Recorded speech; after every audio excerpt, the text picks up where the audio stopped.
نبی علیہ الصلوۃ والسلام نے ارشاد فرمایا کہ بنی اسرائیل میں ایک شخص نے 99 قتل کیے، پھر توبہ کرنے کے لیے کسی عالم سے پوچھنے لگا۔ ایک درویش نے کہا توبہ قبول نہیں ہوگی۔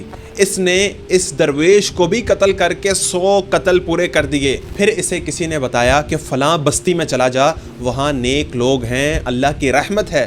اس نے فوراً ہی سفر کا آغاز کیا، لیکن ابھی اس نے سفر شروع ہی کیا تھا کہ راستے میں ہی اس کو موت آ گئی۔